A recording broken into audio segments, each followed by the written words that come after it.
is proscribed. The campaign for Biafra has been taken to the status where the figurehead is no longer seen as being infallible. You know, and whatever he says it has to be 100%. And that is a dangerous point as well. Where is the judiciary? Where is the legislative arm? Where are our senators? Where are representatives? People who we have voted into office to represent our interests. Good afternoon, everybody. My name is Nnamdi, and I'll be overseeing the meeting for the issue concerning ESN in southeast of Nigeria. There has been some chaos in the region due to the formation of ESN and Biafra agitation and all that stuff, which is not going down well with the Nigerian federal government. While we are talking, we're going to be referring to news headlines, trying to see what the leaders are talking about. So we just have to air our opinion as we go along. So today we have Mr. Kede joining us as our guest speaker. For those who don't know, Mr. Kede is Mr. I here is a lawyer and a publisher, and he has his own regular Zoom discussion talking about businesses all the time. So we all have Mr. Philip Oruvense joining us too. So we hope other people will be joining us, and we do have our Facebook streaming live as we go along. So Mr. Kede, thanks for joining us today. Thank you very much for having me, and thank you also to my co-speaker, Dr. Philip Oruvense, and thank you very much, Mr. Ekato and your team for having me on board. And you're welcome. You're welcome. So today we are going to be talking about the issue of ESN. I beg your pardon. There has been some issues in the southeast now. There are soldiers they're looking for anyone that is that has connection with Biafra, which is almost everybody in the region. So there have been some threats from that region. The federal government is very scared on what might happen in this agitation, as there are leaked video, leaked audios from the leaders of the Biafra, Chief Nnamdi Kanu, asking his soldiers to kill the police and soldiers and collect their guns. So what do you think of, let's start from the formation of ESN. What do you think, what was the purpose, what do you think the purpose was supposed to serve for the Eastern people? Well, thank you very much. Let me, first of all, clarify that I don't know why it was formed, but but I will talk to it because I obviously cannot speak for those who you don't have a close contact or relationship with. So I've got it out of the way. ESN is Eastern Security Network, from what I understand. Yeah. But for us to really know what is going on with ESN, I think it's good, and I always do this, to put things in context. I think that's important. There are security challenges all over Nigeria. There's no section of the country that does not have issues. So if you're talking about the Northwest, Northeast, North Central, Southwest, South, Southeast, there are challenges. But for our focus today is on the Southeast. And so, Southeast, yeah. So you mentioned ESN, which is Eastern Security Network, but let's get it properly. ESN was established by IPOB. Okay. And Nnamdi Kanu is he calls himself the supreme leader of IPOB. But we must also understand that IPOB by law, Nigerian law, is proscribed. So it's seen as an illegal organization. The ESN is an establishment of non-state actors. We have to be very clear about that. Okay. It's a security outfit put together by non-state actors. And by that, I mean, you take the Southwest, you have Amotekun, which is backed up by law. And you have in the North, maybe Hisba or whatever. You know, there are certain organizations that are set up by law. And so when you look at the Constitution of Nigeria, because I must also speak as a lawyer, we are looking at situations where the rule of law has to operate, whether we like it or not. So ESN, for clarity from a legal perspective, is a security network put together by non-state actors. Now, the question is, do they really have the legal rights to operate? Clearly not. But does the situation in the Southeast call for such an outfit? Of course, if you want to be rational, yes, because when you look at it, the people of the Southeast have faced attacks from headsmen. I want to be careful with this without profiling anybody really. From headsmen, the women have been raped, the men have been attacked, children have been murdered. And the question is, where are the state governors?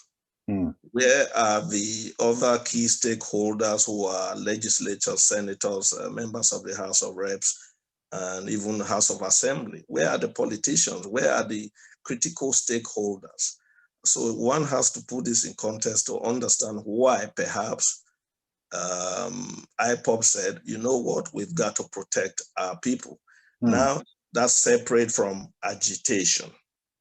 I want to be clear about that. That's separate from agitation to say we want Biafra or not. So I want to separate them. So let's talk about ESN. So I needed to give the context, why and how it was established. So it's not for me to say whether it's right or wrong, but that is the situation in the Southeast right now, that ESN is there operating as non-state actors, doing things that the government, the police ought to do.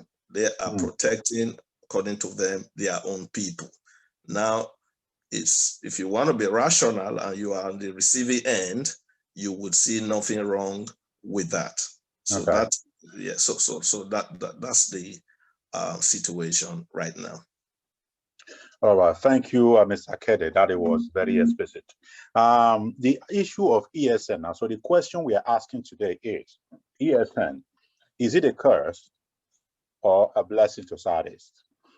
Because since the formation, now we'll be having, it looks like it's spiraling out of control. The government is losing control.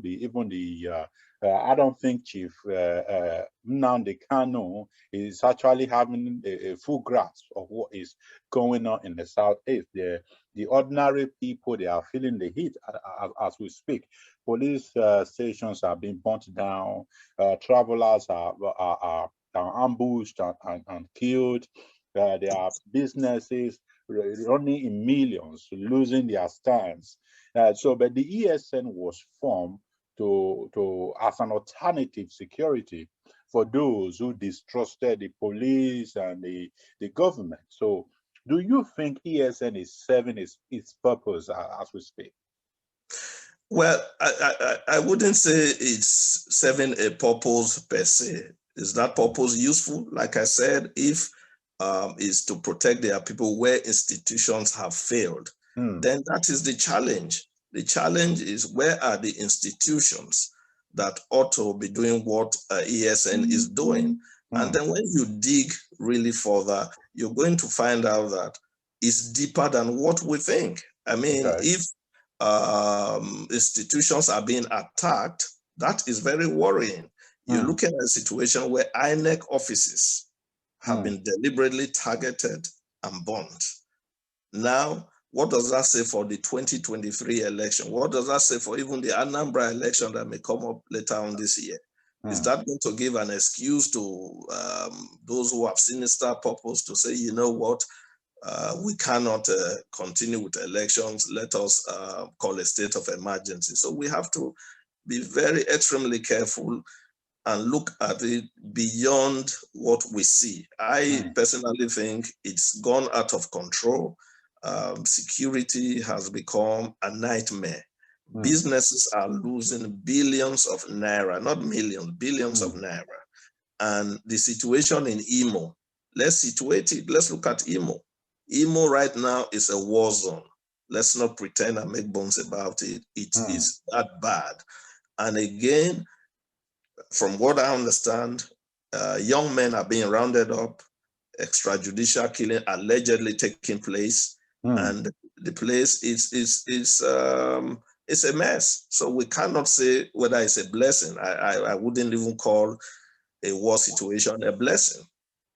So for me, it's more very worrisome, and it's more than just troubling. It is something that needs to be sorted out. So it's certainly not a blessing, if I may use that phrase, because the people are under attack now, and the whole situation has not even been helped by the statement of Mr. President, who recently came out openly, not written, openly to state that he, as president of Nigeria, will revisit the civil war experience on the Southeast. Now, what is the implication of that statement? Twitter has taken it down.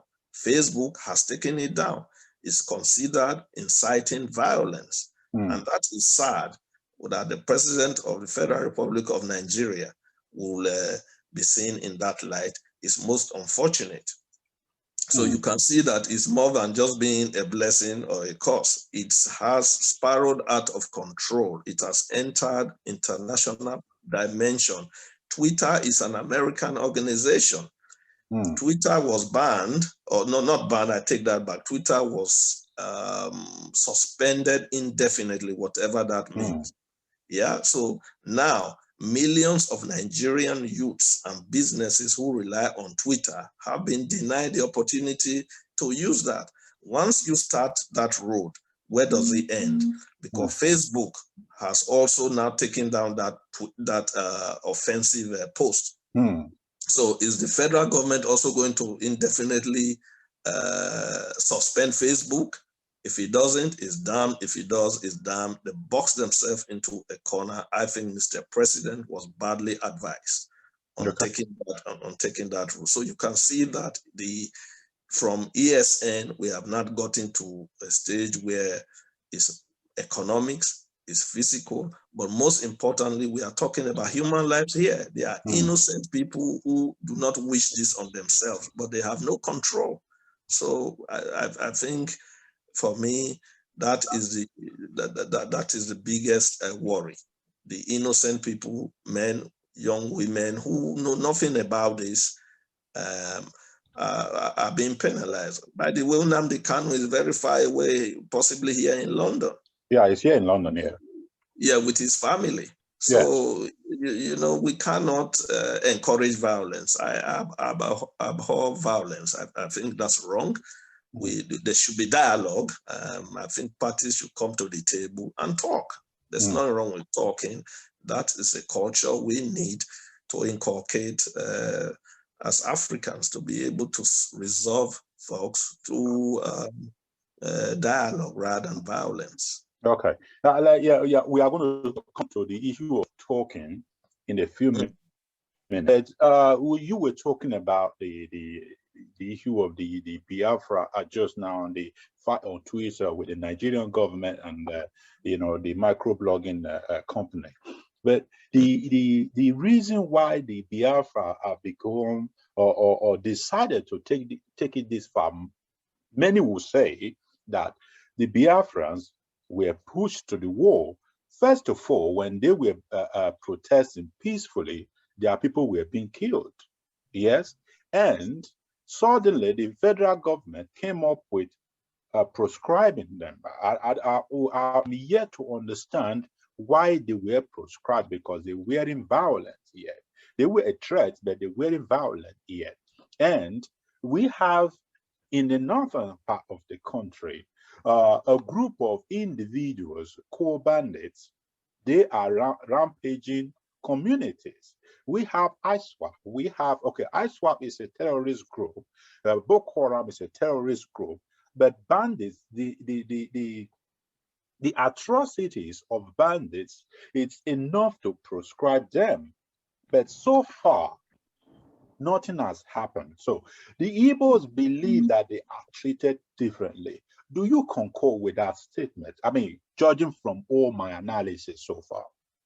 Well, what I will say to that is nobody is happy in Nigeria. So I don't think I would just say and by the way, what is Biafra? Let us not use terms loosely and just say Biafra. Biafra means a lot to different people. And I always say this, Biafra was a phrase coined by Isaac Adakaboro, who was from Bayelsa. So it wasn't certainly an Igbo word or term, but we know what Biafra means to certain people. Yeah. And it's a sensitive area. It's a sensitive topic.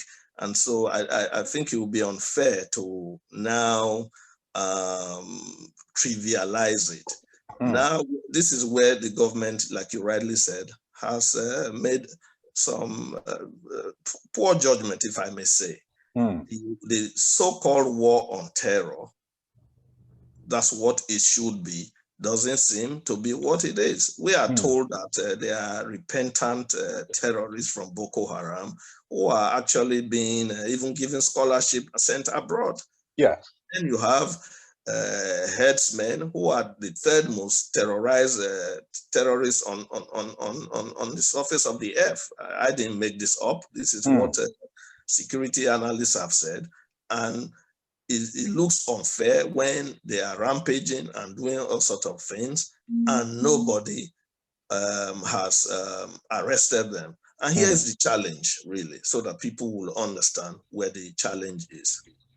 You have the chairman of the Code of Conduct Bureau who assaulted, and that was seen on camera, so I will say it advisedly, assaulted a security guard. And to cut the story short, he put out a statement that they were Biafrans. Then you have the Attorney General of the Federal Republic of Nigeria describing in his opposition to open grazing, really describing it as spare part dealers. So you have a chairman of Code of Conduct Bureau, you have the Attorney General of Federal Republic of Nigeria using derogatory terms to describe people from a certain region. And then to top it up, you have the president who now comes out to say he will crush them and give them the treatment that they deserve. So you have three leading public figures from a certain part of the country saying this statement. And so to the independent or rational observer, you're going to come to the conclusion that there's something not surely right with their statement. Now, if you are from that region, how do you feel? How are you going to feel that it's now so overt they don't hide it anymore? And so to me, that's the unfortunate thing. And so when you really want to look at it, you have to understand that there is agitation. Why are people agitating? Is it because of economics? Is it because of bad governance or marginalization? Why is it that it is a certain region that is bearing the brunt of security operatives in Nigeria? Don't forget that the NSAS protests that went on were also very violent in the Southeast. Yes, although it ended up tragically in Lagos. So we are talking about the Southeast. So people need to understand that if you are from that region, you feel oppressed, you feel marginalized, you are under threat, because constant threat, because you have situations where it's almost like an occupation. It's a psychological war. So these are things that as people, we need to look at it critically. So to answer your question, I think there's not a straight answer to it, but we just have to keep explaining to people what is going on in that region. And I think the political class also have a role to play. Imo is not an isolation. Why is it that it's in Imo State that you're having political actors, non-actors locking horns? Yeah, so. I thank you for that explanation. You were talking about, when you were talking just now, you made mention of the best way to resolve this issue is to sit down and talk. Yeah. In 2014, the former president of Nigeria, Goodluck Jonathan, brought everyone to a round table, the confab, to call it. Yeah. So the idea was to try and resolve these differences, this imbalance in the distributions of the commonwealth, of the country wealth, because the Niger Delta were grumbling because they are the people producing the oil. They sustain the country, but they don't seem to be benefiting from the country. So since Mr. Jonathan left office, this particular report that millions was spent on has now been put aside, particularly by those from the northern part of the country who, after all said and done, decided to say it wasn't in their favor. And you are talking about sitting on a round table to talk. How do you think that is possible if the report of the 2014 is still not actioned by now? Well, let me be clear that the confab had participation from every sector, every section of the society. And so people sat down and talked. What I mean by sitting down to talk is that if the federal government of Nigeria can use emissaries to talk to Boko Haram terrorists, to speak to bandits. Bandits are giving rewards, some of them in the millions. So what is wrong with sitting with people agitating for the Biafra to sit down and talk with them? What is the agitation? Why are they agitating? And by the way, IPOB does not represent the whole of the Southeast. That's fact. They are governors from that area. They are senators, they are clergymen and women, and they are critical stakeholders, business people of prominence from that area. There is nothing wrong in sitting and talking with them. So I think it's a misconception to believe that IPOD represents the Southeast. That's absolutely not true. And I think I stand corrected on that. So the point is, even here in the UK, when there was problem with IRA, was Margaret Thatcher and the Tory party not sending back channels to speak to Jerry Adams and McGuinness? Even with the Palestinian issues, are they not talking behind closed doors to sort out these issues? So it's not in isolation to talk. Nothing wrong in talking. So nobody should use that confab as an excuse. By the way, if the so-called people who are now saying, and I don't believe in this northern analogy, who are they? Who elected them? When Jonathan was president of Nigeria, people from the north took part in this in this conference. So if a different political party today takes power in Nigeria, it is their party that put together those confab. There will be discussion. So let no one be deceived by a few people who claim to be the voice of the North. They are not known. They are, these are non-state actors. They just keep coming to deceive people and claim they are speaking for the North. Which North are we talking about here? Is it Northeast?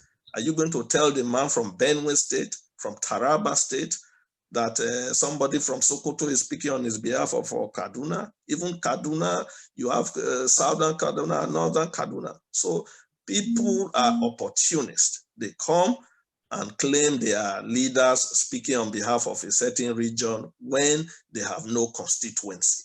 When challenged, they have no. So we have to be on our guard not to be deceived by people who are seeking relevance. So that's my take on that.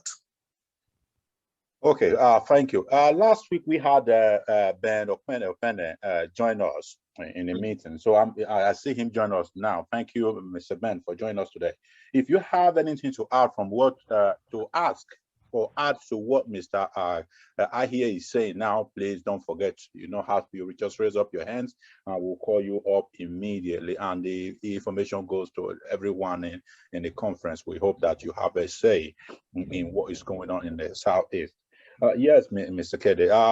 I think from what the Biafrans or the IPOBians are saying is that the North hates them. If you see what is going on, the way they are being treated, personally, you see, if you read my discussion on the WhatsApp group today, you see me talking to Honorable Samson Osagi and one other, Mr.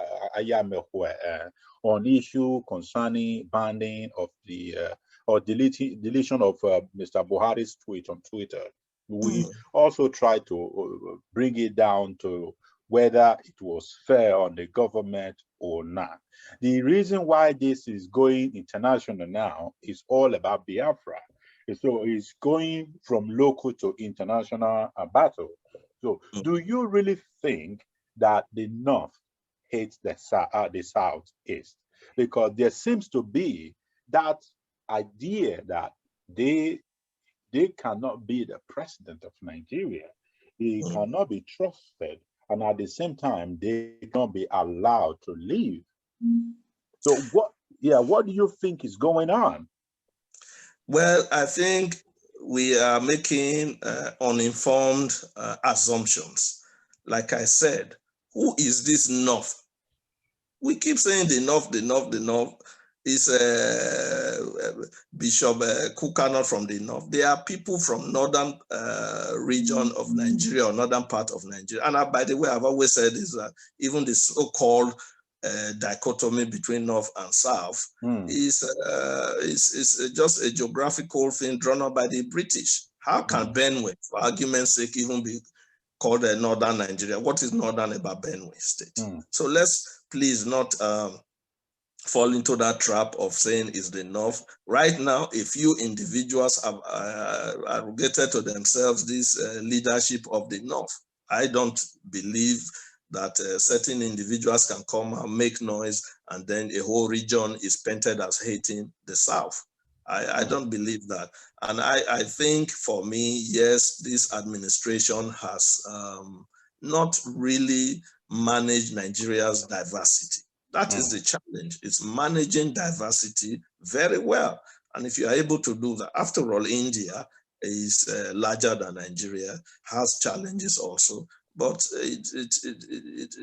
the level we have today, we've never really had it in Nigeria.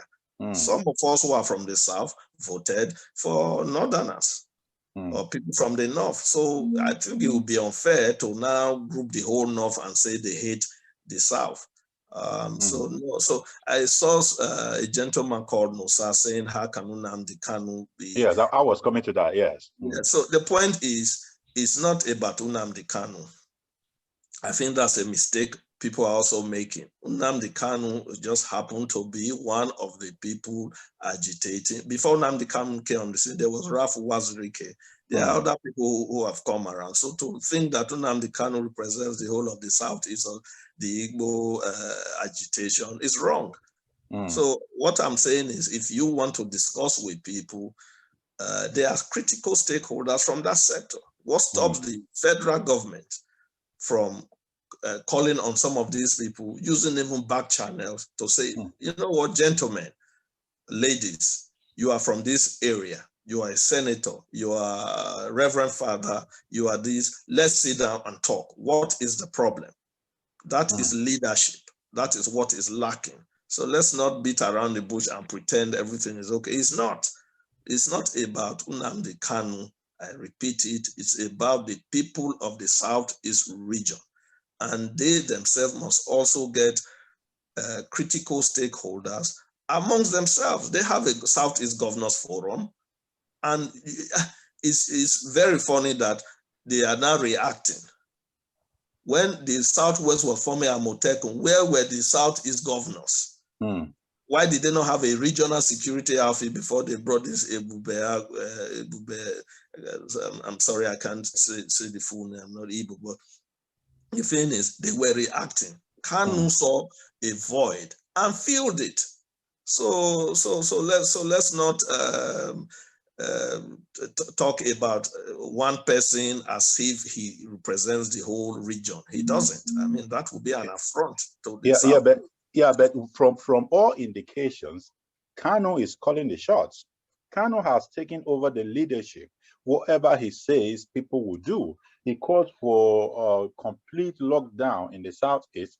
The order was obeyed instantly, and everyone is afraid if they don't obey him. So if the government, for example, decide to come to a round table, if the government decide to come to a round table, how would such a discussion hold without Kanu? And besides that, as you are aware, Kanu is a wanted man in Nigeria. And so how would you call a round table when the man that you are looking for cannot attend? Like I have said, and I will repeat it again, the best way out of this situation is to have a peaceful resolution. Now, when people take positions and say that we will not do this, we will not speak, then there's a problem. Kanu does not, and I repeat, and I'm not speaking on behalf of anybody as an independent person, I have a lot of friends, associates, and I know people just like you know from the Southeast. And so I think it will be insulting to them, regardless of what is happening, to say that Kanu represents their views. I can tell you that is absolutely not true. Okay. There are a lot of intellectuals from that region of the country who do not like what Kanu is doing. Kanu has mainly filled a void created by poor leadership politically. That's what is happening. And until that, you cannot ask the government not to talk. So that's my own suggestion. They must look for back channels and get people from this, except there are hidden agendas and people are happy that there is this confusion in that area and they're happy about it. As a Nigerian, I'm not. I even on my own as an individual, I do speak to my friends and colleagues from that region to say, gentlemen, ladies, what is happening in your own region? Why aren't you being proactive? Speak out. There's nothing wrong with speaking out. And so we as individuals must also use our leverage to awaken the consciousness of people. Remember, those who are suffering are not you and I. They are not the intellectuals. They are not the rich people who can jump on a flight and run away from Southeast. They are not those who will hide in Abuja or Lagos. They are the people on ground. So their welfare must be important, be of paramount importance. All right, thank you. Before we continue, I see Ben raising his hands up. Ben, please come on and let us know what your views are.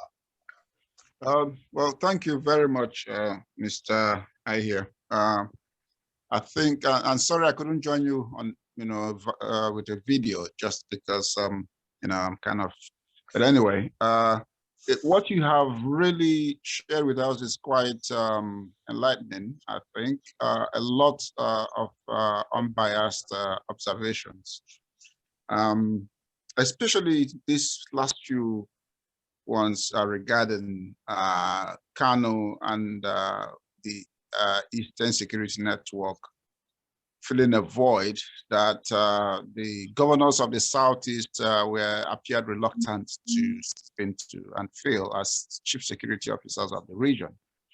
For example, when Amotekun was created, I was expecting they would act in accordance in step with what was going on in the Southwest.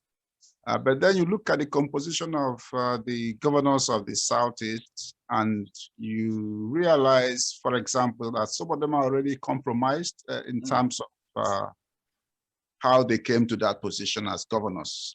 For example, the governor of Imo State is not a very popular choice. They feel, and they still feel that he had no business at the government house, having, going by the results of the election, the election that brought, that didn't really bring him there. So, you know, they were quite reluctant to do anything that would put them at odds with the federal government, you see, and that continues to be the case. So I was also of the view they started to do something, and then they came up with a Bubago, which doesn't seem to have any teeth, even as we speak. Now, another thing that, because the Nigerian situation is constantly unfolding, so I like the fact that he, my good friend, pointed out that the situation is kind of gradually getting to an international kind of situation where the government, the president had his tweet removed by Twitter, and then the response is to ban Twitter. And then you now just say that Facebook is perhaps taking the same steps. And these are things that, to be honest with you, because we have a situation where events in the Middle East tend to overshadow what happens, especially in West Africa. But these, as you know, as the Israeli-Palestinian situation calms down, we have an event that, you know, we have a government, a federal government that doesn't hide the bias they have, you know, for a certain section of the country. And, you know, I was reading something recently and somebody pointed out that the incumbent president, Buhari, I think the first time he tried to become the president, he came with Chuba Kadibo, the late Chuba Kadibo. Then he was, the East, you know, in bloc voted against that, even though he came with one of the, you know, somebody area. Yeah.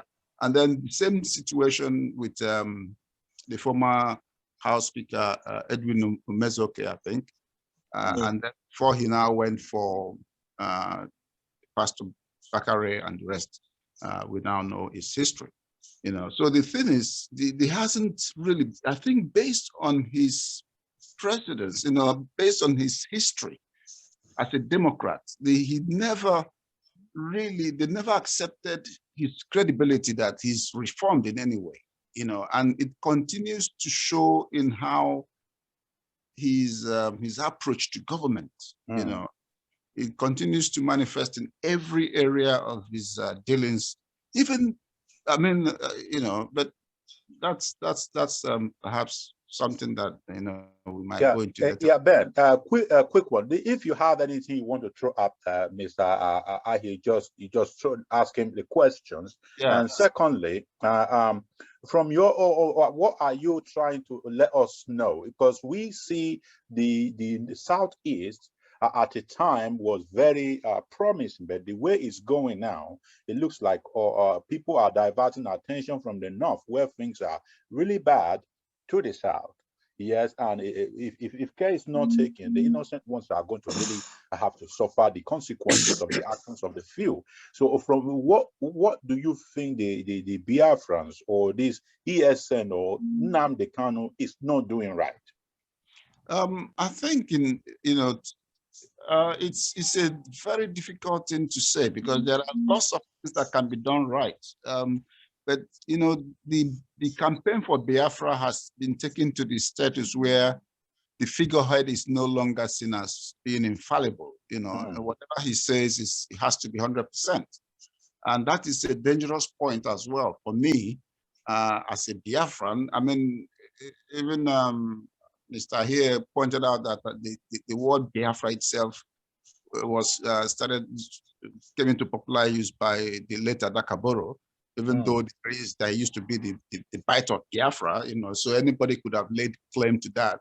But this is a name that was initially associated with slavery. You know, in itself, it's a word that we have to be careful how we identify that. You know, and now we see the whole focus in.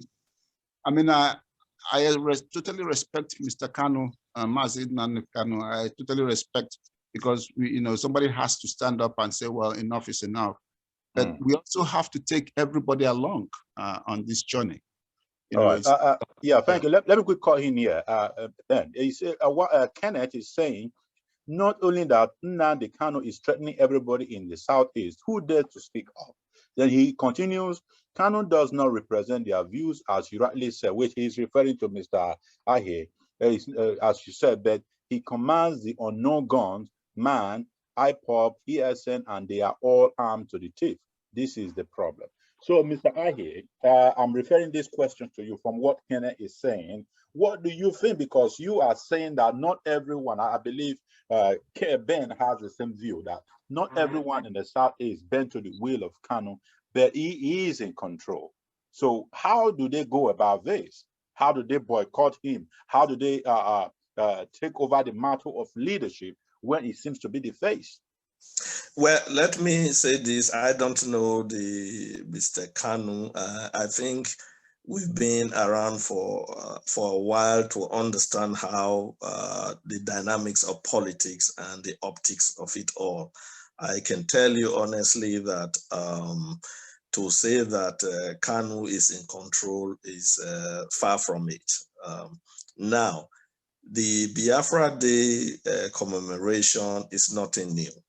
That's fact. I mean, even before Kanu came on the scene, there were people already there who were calling for Biafra. They sit at home. Rafu Wazirike may not be the toast of some people, but he had actually been doing a sit at home and everything. So the point is, what is the Southeast going? How is the Southeast going to respond to the current crisis? And I have this to say that violence does not pay. The consequences can be devastating. Germany, Japan, almost, God knows, 60, 70 years after the Second World War, paid significant financial price for being defeated. We are Nigerians. So we must also understand that as Nigerians, let us be very peaceful in the way we go about things. Let us not be known as violent people.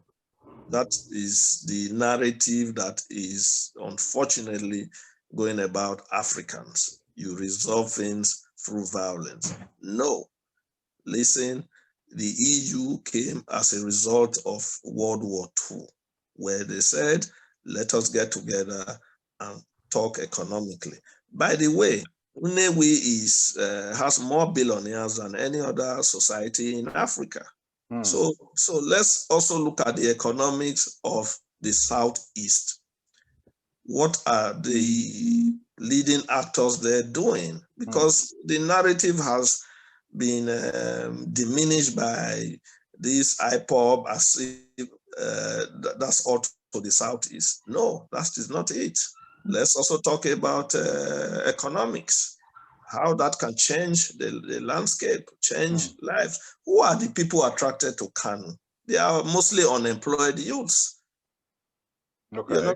Yeah, so I'm not saying that others are not attracted to his message of Biafra, but not everyone is attracted to that violence. And you must know that the Southeast is also very diverse. Kanu is from Abia, by the way. Are you realistically thinking that a young man from Abia will be controlling somebody from Anambra, Enugu, Ebonyi, or Imo? So what is happening may also, unfortunately, have severe consequences, because there will be a time where people within the Southeast will say, enough of this nonsense. My investment or their investments are under threat. And they will have to stand up and maybe also have their own ground. So this situation is not something that is very straightforward. You may end up having intra regional confrontation. So people must understand the Southeast very well. Yes, because everybody speaks the Igbo language does not mean that they are not diverse. You are not going to talk to the man from Unsuka who is different from the man from Ogbolafo in Enugu State. By the way, Ogbolafo has land boundary with Benue State. Ebonyi State is fighting with people from Benue State. There is conflict, communal conflict. That is to tell you how diverse also those people can be. What is the business of the man from Ogbolafo with somebody who is from Unsuka? Those are far ends of within one state.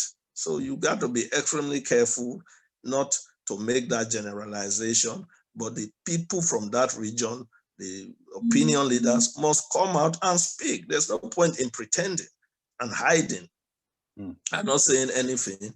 When you do that, people like Nnamdi Kanu will seize the space and make the narrative. And I am saying, in my own honest opinion, Nnamdi Kanu is not the representative of the whole Igbo race. That will not be a fair argument to make that he is. And not everybody, you know, people keep saying Biafra, Biafra. No, if you ask 10 people the definition of Biafra, you will possibly get 10 different definitions. Yeah. All right. Thank you very much, Mr. Ahi. We have Philip Orumense hands up. Yes, please join us. Let us know what you have to say on the issue that is very controversial. Anyway, so. Thank you, Mr. Moderator. And today, really, really great listening to you and your discuss and of the ESN situation in Nigeria.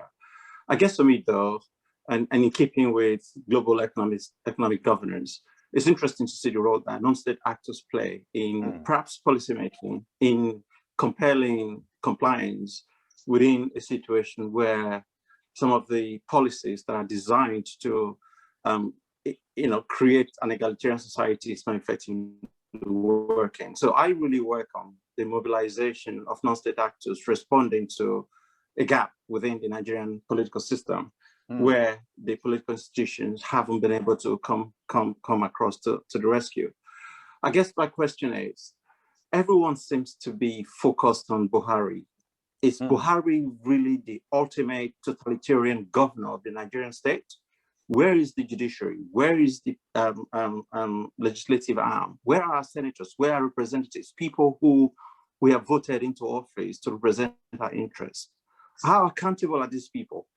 I guess it's a question which I think we need to begin to ask of ourselves, but also of those people who represent our people's interests.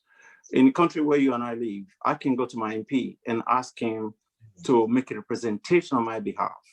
I can see how he's voting in the House of Commons and therefore can lobby, to influence those outcomes. Where is our legislative arm in all of these conversations? Well, that is a very good question. Mr. Haye, would you like to respond to that? Yes, I would. And thank you very much, Dr. Ruvese, for that. You're spot on. My response to that will be that citizen participation should be a very important aspect of finding solutions to many of the challenges we are facing. And it comes back to politics. It comes back to politics. And Mr. Ekato, that I say it like it is, and we have to be bold. The Imo situation comes back to even Edo State. You have the former party chairman Oshomole, who was very active, unfortunately also with the man that was assassinated, which is unfortunate. Nobody should be killed for anything. So I agree that there must be a reset. If there's anything that's good coming out of this, is that there should be a reset. Edo is a good example of citizens' participation. Very good example. And I think that should be a model for the rest of Nigeria, where citizens come out and say, you know what, this idea that one man can sit somewhere, write some list and do whatever he or she likes and impose people, we will not tolerate it. And the Edo people stood firm. And it worked out that it was the man of their choice that won the election, regardless of all the shenanigans that went on.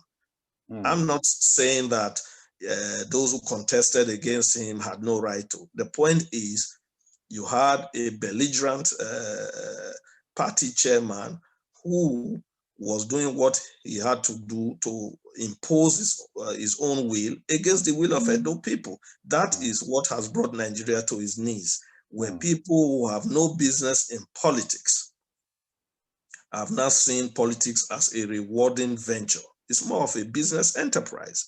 They go there, they're not interested in the welfare of the people. They vote buying, rigging, and all sorts of nonsense going on.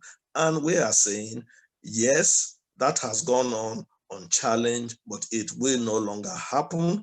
And that should be the reset. So I agree that the focus should not just be on the president. The focus should be on even up to local government chairmen, up to councillors. You should be able to, and social media is also playing a role. That is why it's unfortunate that this government is restricting Twitter.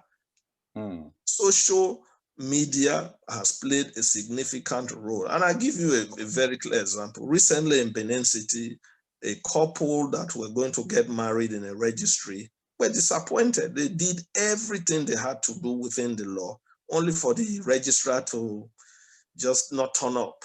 And it was social media pressure that led to the sacking. Well, no, I don't think he's been sacked, but the federal government intervened and suspended him. Okay, suspension. That is what you call citizens' participation. We cannot take our eyes off the ball. We now have to, as responsible citizens, have a say in how people are elected to govern us. Now you're talking about the judiciary. The level of, there was a strike. So for 2 months, the courts could not sit. Why were there strikes? So it is the same thing that institutions must be strengthened by responsible people. When politics is no longer attractive to hoodlums and just hustlers, then you will see the real change. And I strongly believe that come 2023, that is the direction Nigeria is moving towards. All right, thank you. So I see Gabriel's hands up. Before I call him up to take the stand, I'm just quickly going to ask you this question, Mr. Ahe.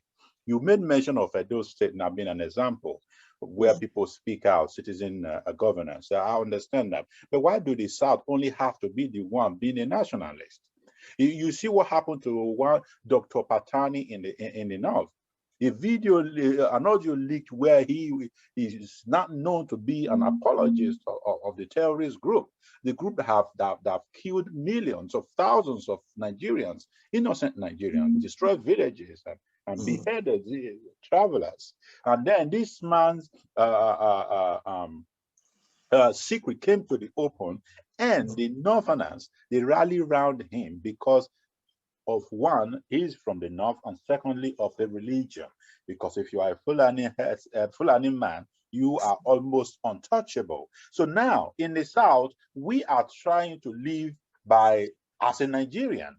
Because if someone is doing the wrong thing, it doesn't matter where you come from, we call you out. Yes. So why do the Southerners have to be the only one doing that when the Northerners keep dominating and putting their people in these sensitive positions, despite their wrongdoings? Well, you've thrown up a lot of issues. I am always very careful. Like I have said, these so-called Northerners, I don't know who they are, but I know a few individuals make noise and people assume they speak for the North. They don't. The man from Kanu who is speaking may not necessarily be speaking on behalf of the man from Taraba or Plateau or Benue or even Jigawa or even Kaduna. In Kaduna State, you have Senator Shehu Sani who says one thing, and then you have the Governor El Rufai saying another thing. They are from the northern part of Nigeria, but they do not agree ideologically. So the point I'm making is, let us not be generalized.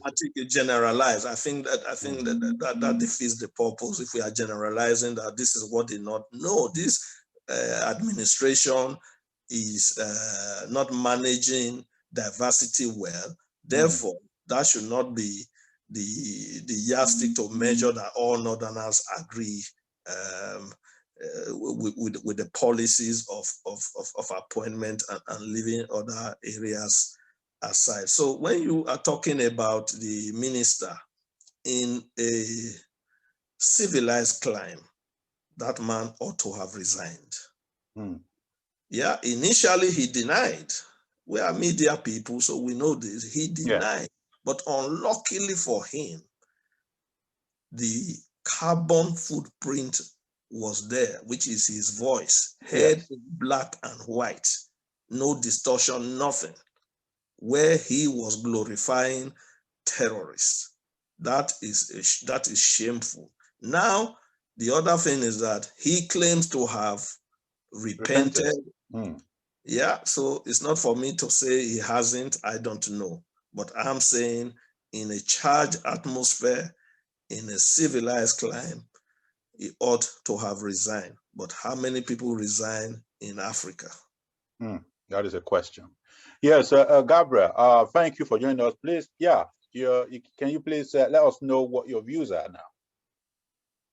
All right, thank you very much, Brother E. And thank you, other comrades who are part of the meeting as well. I think I want to go back a bit to history because I'm going to be touching on everything we'll be discussing so far as much as I can. First of all, the right for self-determination is a fundamental right.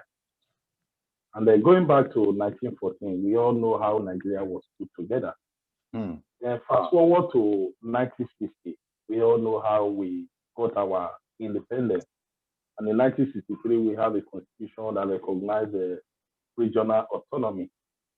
So after the Civil War in 1970, the military were basically in charge of everything, and they all put this system that we have today together.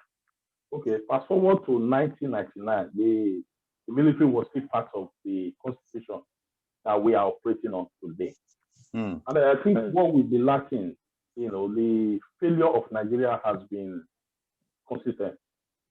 I would say right from even after the military took over in 1966, after the first military coup, Nigeria has been on a steady decline, and we've not had a leadership who will really sit down and accept these truths and see how we can come together and fashion a constitution that represents every ethnic nationality. Don't forget, we have over 200 ethnic nationalities in Nigeria, but the debate now is always about the three main ones, and recently the Fulani. So that aside, I think the problem we have is the failure of leadership. Buhari, as a person, has made that even more obvious for the past 6 years. So that's why sometimes, in the case of Nnamdi Kanu, you might not agree with the messenger, but what about the message? A lot of the things Nnamdi Kanu is complaining about, it's not just the Igbos that are suffering it. Everyone in Nigeria, if you are not of the political class, we are all suffering it. That is the truth. The way we go about it might be different, which is acceptable. The problem we have now is not about Nnamdi Kanu or any other agitator. The problem is the leadership of the country. Look at the statement the president is coming out to make that led to Twitter, taking down the statement, and the reaction they have now is to suspend their Twitter indefinitely. So that just tells you the kind of leadership that we have. And going around all this, what I want to conclude is we the people now, it's down to us now the people, because the power belongs to us. The Nigeria Constitution has never really given us that power. Has never really allowed the people of Nigeria to express themselves the way they're supposed to. So it's now down to us, we the people now, to come together and demand a new constitution that will include a referendum, so that we put this issue of agitation to bed once and for all. It was done here in the UK. Scotland have their own referendum. Even UK as a country have a referendum to leave Europe. So that tells you the power of the people. But we have leadership who are not accepting this thing. Who think, look, You can put you can protect a country with guns, but you cannot put a country together by guns. Countries are put together by ideology. So we have different in ideology, especially between the ruling class and the general citizen. So that we need to acknowledge and need to consider on how we, the people, can come together and demand for a total change of constitution. If you look at, we are discussing the last comment that spoke before Mr. Aihe, said something about holding our local government quite right. It's the right thing to do to hold everybody in position of leadership accountable. But the political system in Nigeria make it a kind of they are like a mafia. They are like a mafia. If you're a member of APC, it doesn't matter whether you are from Edo, you are from Kanu, you are from Listing, they belong to the same thing. So, and another flaw that we have in our electoral system, do you know that independents cannot contest for election in Nigeria? Are we aware of that? True. That does not create like a check and balance. You know, for example, now if I'm from Edo, if I want to contest for my local government chairman now, I have to belong to a political party. I cannot contest as an independent. And if I don't have enough money to buy the ticket and lobby and do all kind of shady things, I will not have the chance. So the system like this, they're bound to fail. They are bound to fail, and that is why we are where we are today. Until we, the people, now say, okay, the power belongs to us. Let all of them. We're not. Nobody's advocating violence. Nobody's advocating violence. If there's anyone advocating violence, it's the government of the day, which they are not showing leadership. So it is not down to all of us now to say, okay, injustice to one is injustice to all. We all have to stand together in solidarity and demand for a change in constitution. Right. And that constitution should include a referendum, so that we put this issue of agitation once to bed once and for all. If the people, even if you listen to Nnamdi Kanu, he has said that if the people voted, if a referendum is granted and the people voted to still be part of Nigeria, he has nothing to say about that. He will agree and accept such results. But the government of the day are not ready to do that.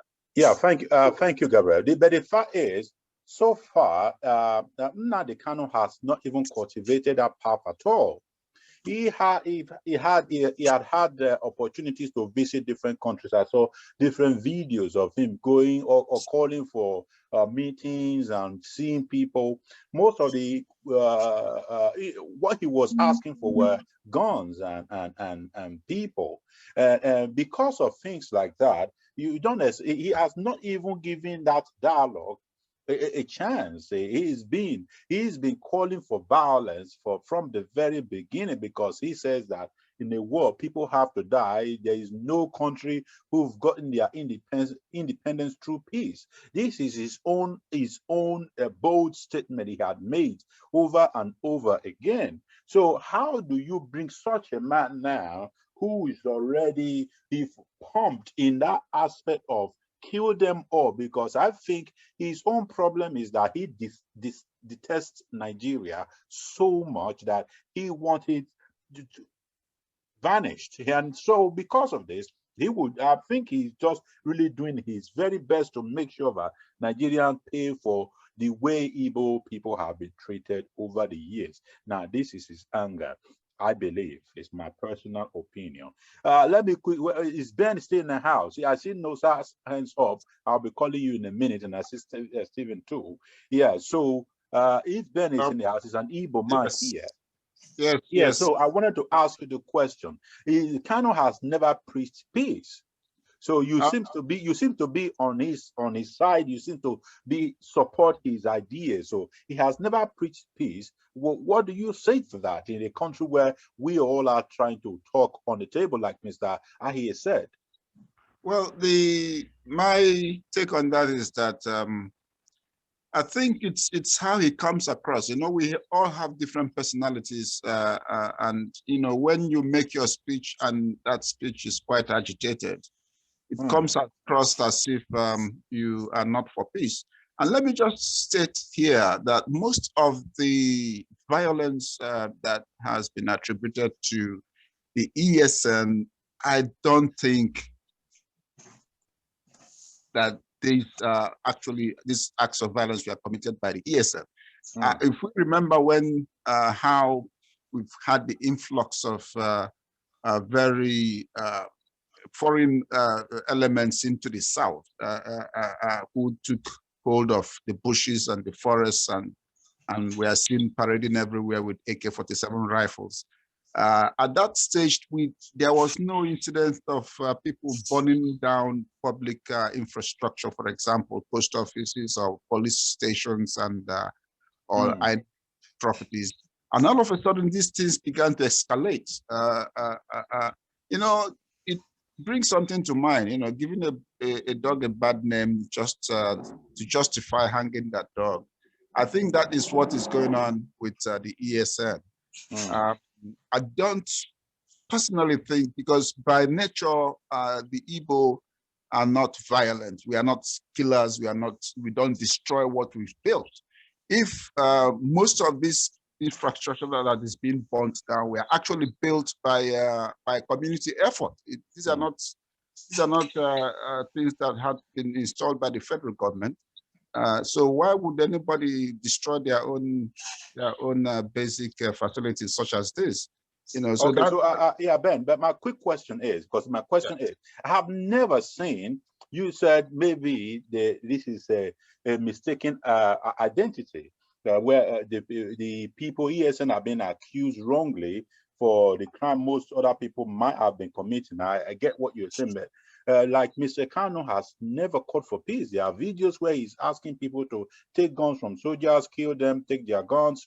I've seen him on video where he's asking for donation, not for money, but for guns, to buy more guns. I've seen him on video, not like it's audio, now it's not doctored. Him. Yeah, so well, how do yes, how do you say such a man is probably misquoted? Or maybe his words are coming out as if it doesn't mean what he's saying. Well, Kanu has been on the public space for, since Buhari came to power, in the past 6, 7, 8 years. And at what stage in his agitation or campaign did he start that recourse to violence, if I'll call it that? Initially, it's been calling for a peaceful separation into a secessionist Biafra and all that, which for me, I think, like our able speaker pointed out, that Biafra is quite a complicated, geographical place. You know, you have very varying ideas, ideologies, and people, for example, from Anambra State would be thinking more in terms of a bigger Nigeria to establish themselves economically. But you also have people who are not predisposed into business, and they are looking at at maybe a different kind of picture. So what I'm saying is, at what point in within the campaign did he start talking about violence? I have not seen any of these videos for it. I'm sure they are there, because I do believe what you've just told me, but I have not seen them myself. Okay. And until I see such things, but I have. Look, I was a child during the war. I mean, I wasn't a grown child, but I do understand, and I do see that the effects of violence, the effects of war. You understand? So, and I don't see any responsible adult, whether you've experienced war or not, who would preach violence in place of dialogue. Because we have a chance, to, like, there are, like the speaker said as well, there are so many intellectuals from that part of the country. I am originally from the Niger Delta part of Igbo, even though I was born in Anambra and brought up in Anambra. I've lived in Imo most of my life. I went to school with them. So I speak most dialects of Igbo.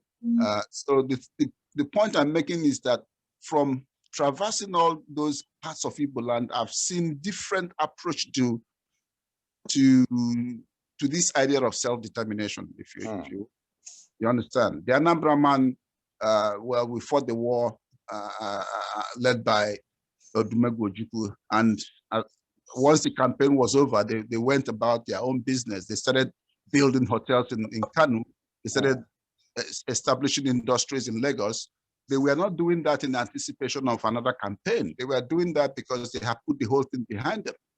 You know, so you know it's quite complicated and unfortunate that things, you know. Thank you very much. Kenneth said the videos are there, then we need peace, and he has been preaching violence always. Yes, thank you, Kenneth. Yeah, so there are a lot of videos where we see Kanus calling for violence, and even the recent audio asking them to shoot, kill, and the soldiers and police and take their guns. We've seen that. So before I come down to Stephen Afua and Nosa, let me bring a quick back to Mr. Aye. Mr. Haye, the issue of this is a very sensitive topic, and everyone is really worried on what not to say, so they won't offend the larger people of this particular region. Kanu himself is here in the UK, and why do you think that no one is actually calling him out? I mean, even here, you cannot be in the UK. The government should be monitoring him for his utterances, things he's saying, calling for violence. I'm sure they must have seen it because the intelligence here is up the chart. So why do you think that he keeps getting away with such a call for violence?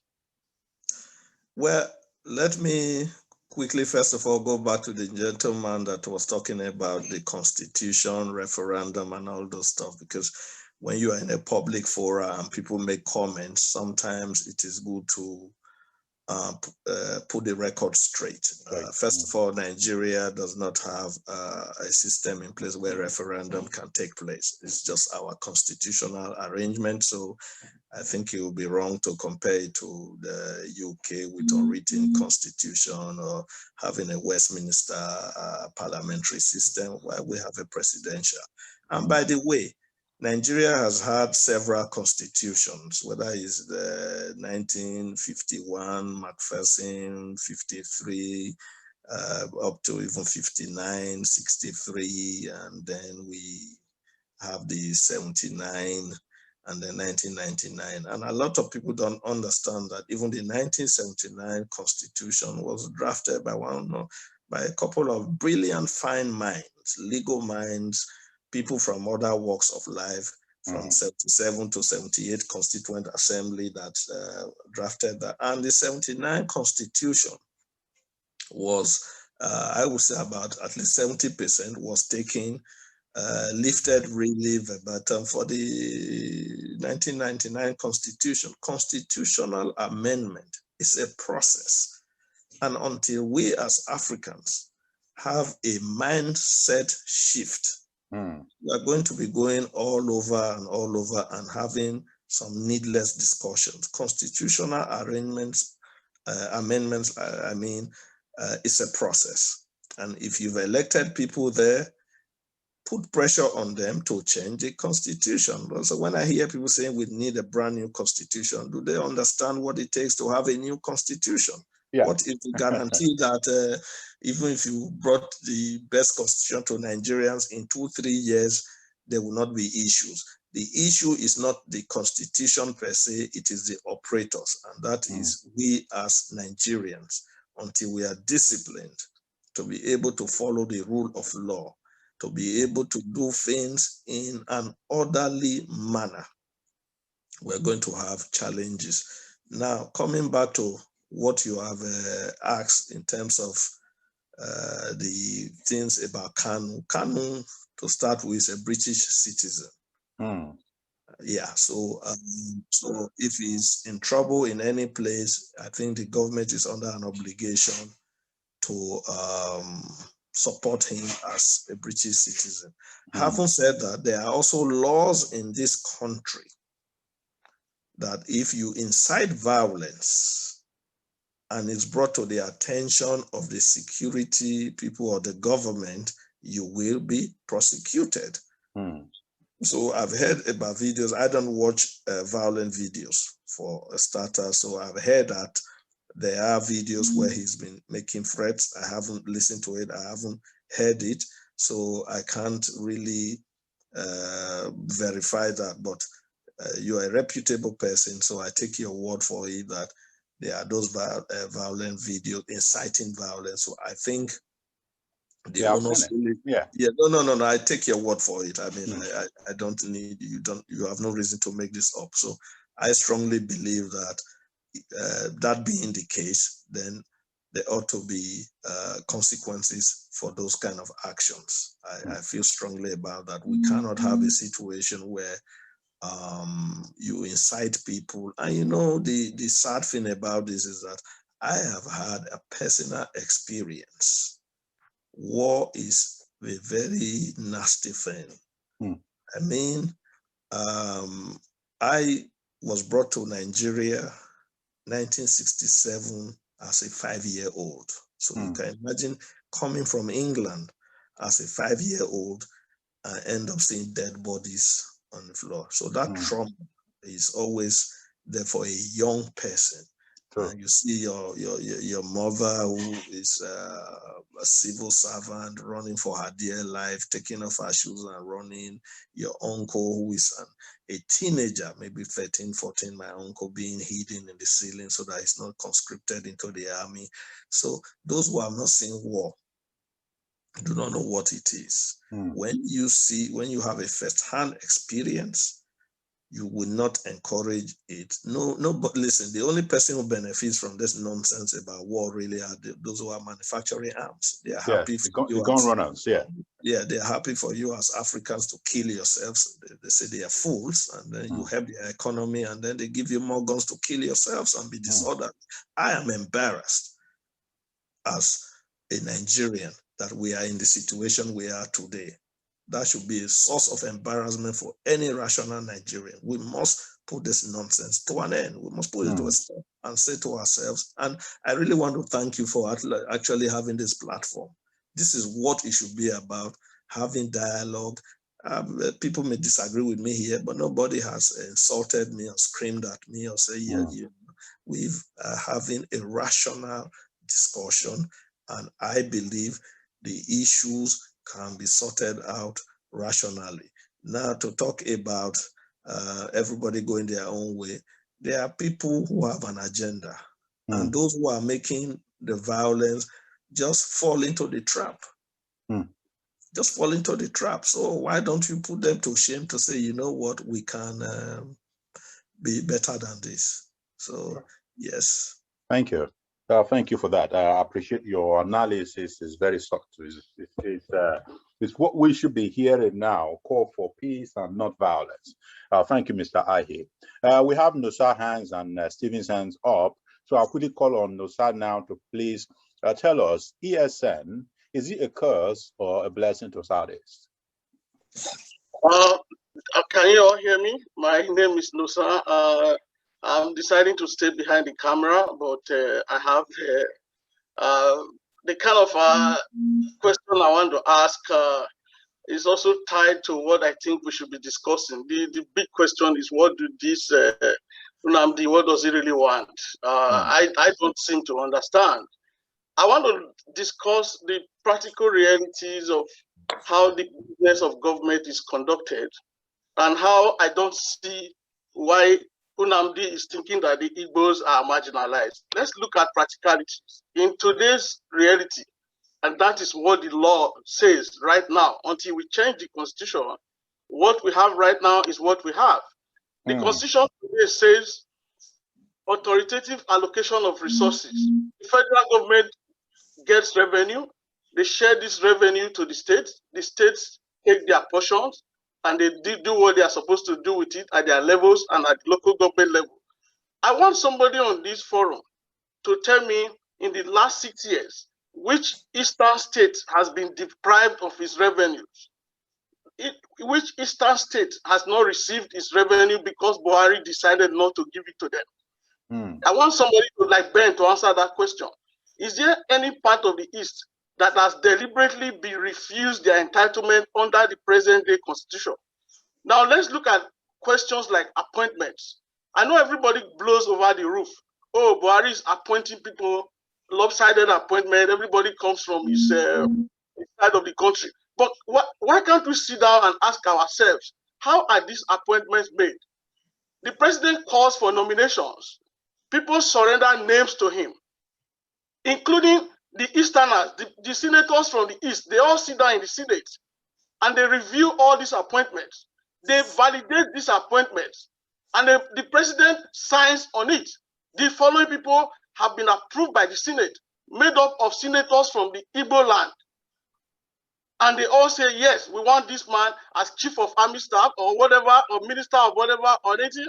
All federal appointments go through the Senate. I want somebody to tell me here if that is not correct. So what are we calling marginalization? What is the Igbo agitation really about?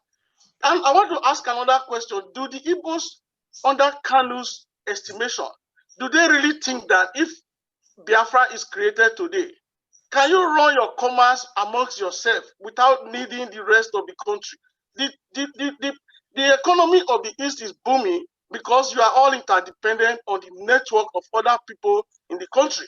The Igbo man is selling papers in Lagos, he's selling papers in the North, he's selling papers everywhere.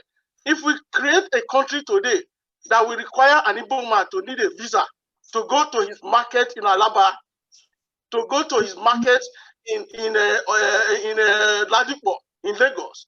Let's look at the situation where, for instance, if Nigeria allows Biafra to be created today, and we want to play along what Ghana is doing to Igbo people in Accra today, for you to own a shop in Ghana, the requirement is that you have to get a license with $250,000. If you break away today, and the government of what is left of Nigeria asks you to come and pay 250,000 naira to run your shop in Ladipo or Laba, are you going to be ready to do that? These are my concerns. What does Kanu really want? What is this agitation? I don't seem to get it. Thank you very much for this opportunity. Yeah, thank you, Nusa. Those are valid questions. I appreciate you raising them all. And I see that we have somebody in the room, Kenneth, agreeing to everything you are asking.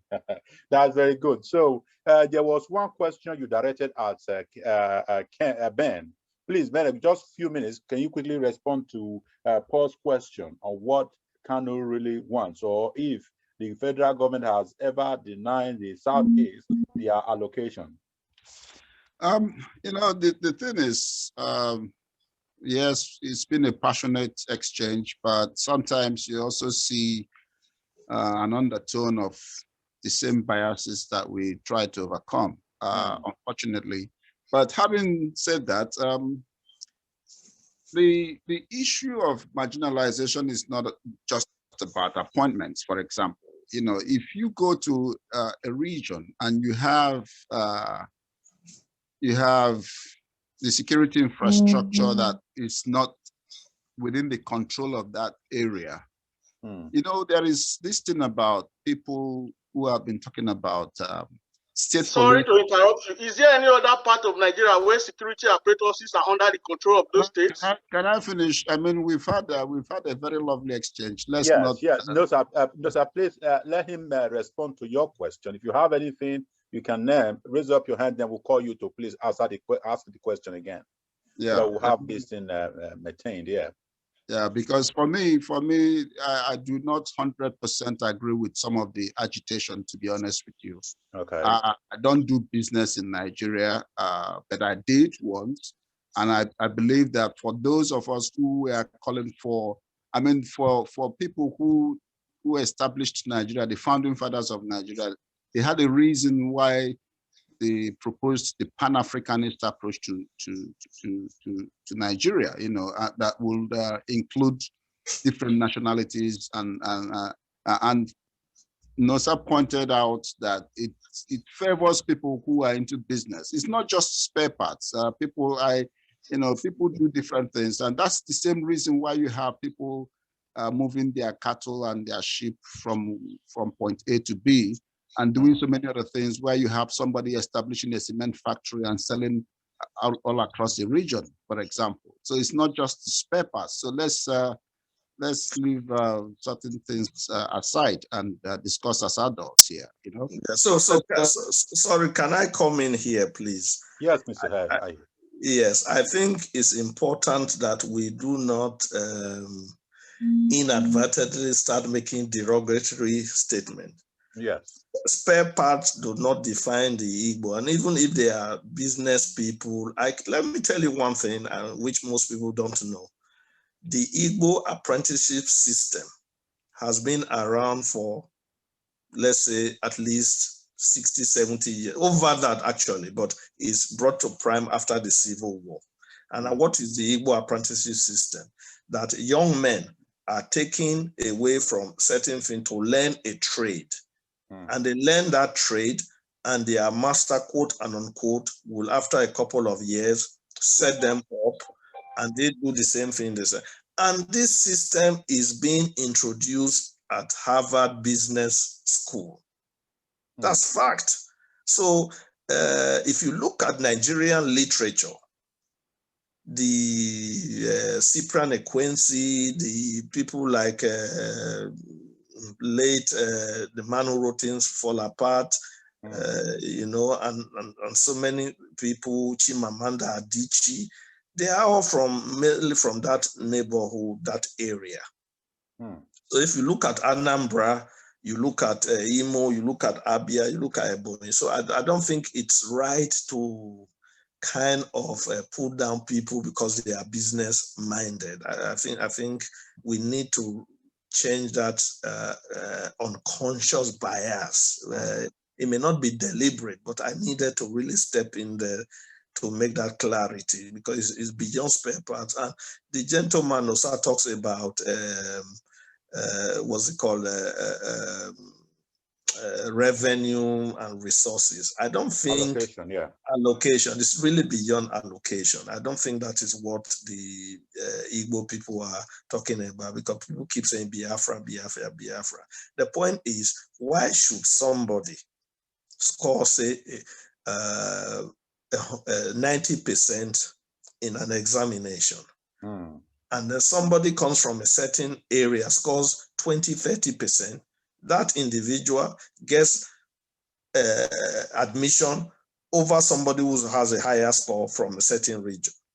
Then you're talking about appointment into, say, the civil service, where that same individual can now rise to become a permanent secretary, whereas that another individual who did possibly better, but because they are disadvantaged, no fault of theirs that they've scored higher, becomes a junior to somebody like that. And you are saying people cannot, so it's beyond resources. Let's be very clear about that. It is the ability to be able to thrive in your own society without fear or failure.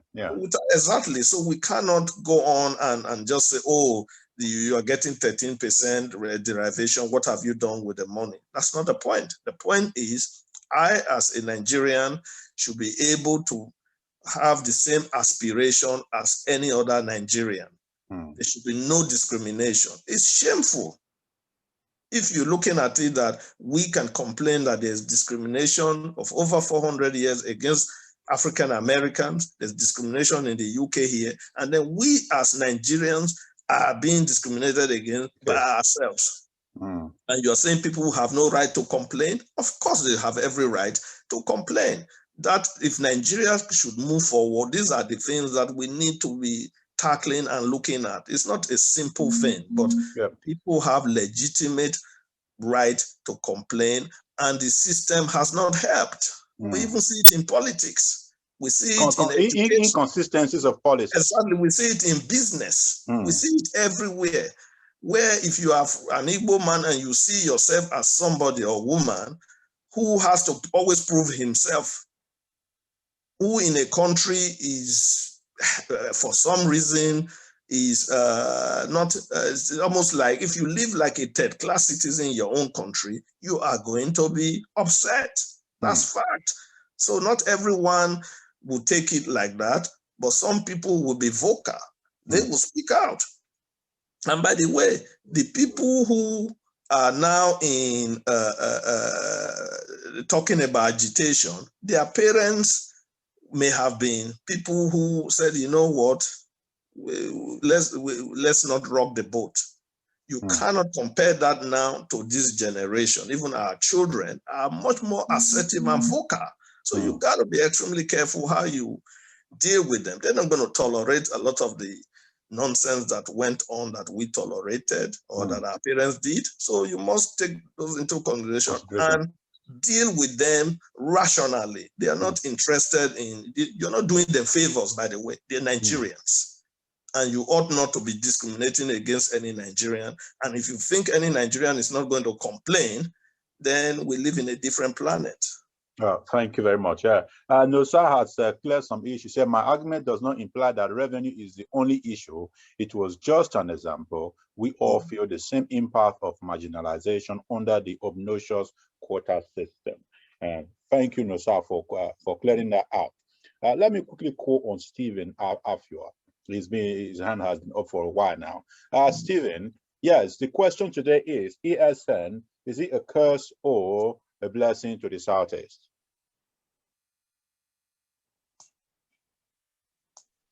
Hello, Stephen Afua, are you there? Okay, can you hear me now? Yes, clearly. Okay, good evening, everybody. I just came in, so I did not follow up from the beginning, but this very question you just asked, I believe ESN is a blessing. Okay. Because before the ESN, what was happening in Nigeria? Fulani will go to somebody's farm, kill the person, the owner of the farm. No, first of all, Ruga wanted to come in, where everybody said we don't want Ruga. At least if you are talking about Ruga, let your people get a land. If an Igbo man go to north, he will acquire a land and do whatever he wants to do there. So we are not telling your people, come to our place. We are not really criticizing you. We are not trying to differentiate Fulani from us, but do what is right. You cannot come to my land now, come and seize my land, kill me and take my land for your Ruga. So if you want something like that, you come, do what is right. You know, we have to be a law-abiding citizen. So they never did that. Okay, what was going on? You go to Benin, the Fulani go into someone's farm, destroy the farm, and kill the person there. You go to South, the same story. You go to everywhere. Before the agitation of IPOB, there was something going. There was an agenda. We don't even know we Nigerians. Only President Buhari knows his agenda. So let us not shy away from the fact. The fact is that there is a big problem in Nigeria. Buhari's agenda, nobody knows. So ESN, it was just an eye-opener for most of us. And what Nnamdi has been saying, it's like a dream becoming true. Not that I'm in support of violence, but let's be realistic. If not for Nnamdi, who came up with this ESM of a thing, I think one day we'll just wake up, we'll find out that our parents are dead. Although I live in abroad, I have my family here, but I have family way back at home. You understand? So I'm not really in support of this fighting, but there's an agenda with you. There's an agenda in Nigeria that you and I don't know. Okay, you are talking about coexistence. Now, you are coming from northern to south. Why are you? About thousands of them will be locked in the trailer. Is that migration? If you are migrating to another city, you can as well get something else. At least you come out plainly. Okay, I'm traveling to social place to end my life. Nobody's against that. They look at Benin. They were tripping into Benin, tripping into south. What are you doing? The atrocity became the order of the day. So when ESN came up, ESN found out, if there is nobody, why are they fighting that ESN? It seems that ESN is the only strong force that is waging war with them, because they've succeeded in rounding up the whole Nigerians. Yeah, but thank you. But how do you call waging war with them? Who are they? And secondly, wherever the war is going on right now, it's not the north, it's going on in the south. And it looks like the ESN, the recent attacks in the southeast is attracting a lot of violence. The soldiers are going there now. I saw a lot of people being marched out of the bus, asking them to raise up their hands. I saw people go into churches asking all the pastors to go out, raise up your hands. Yeah, because they believe they are members of IPOB in that particular church. The question is the ESN actually helping? Because when they started, they were going to the forest trying to fish out these herdsmen that are attacking their neighborhood. I get that. That was very good. You know, but where we are now is different. Where we are now is different. You know, we are currently at a crossroad where we no longer understand whether ESN is there to help the Eastern people or is actually there to cause havoc. That's what we don't understand. So yeah, so before I continue, yeah, I see Phyllis Ruben says, Mr. Moderator, can Mr. Ahie please answer Nosat's question on appointments and nominations, please in the context of representation. Mr. Ahie. Okay, thank you very much. I think it's good we are coming back to the discussion on the issues that relevant creating no, I won't say everything is relevant that is creating. No, that would be disrespectful. That is creating agitation. Now on appointments, there's a system in place, obviously. So if you look at the trajectory from say even 1999, we have to be extremely careful. When Obasanjo was president, he kind of relied more on diversity. He made to stabilize himself. He brought in not necessarily even Yorubas or whatever. He just brought in people who would help. And then his second tenure, he did what he had to do. And when Yaradua of blessed memory was there, it was the same thing. Even Jonathan, when Jonathan was president of Nigeria, it's very interesting if you look at the appointments. The service chiefs were Southern Christians, and yeah, so not all of them, but at least like chief of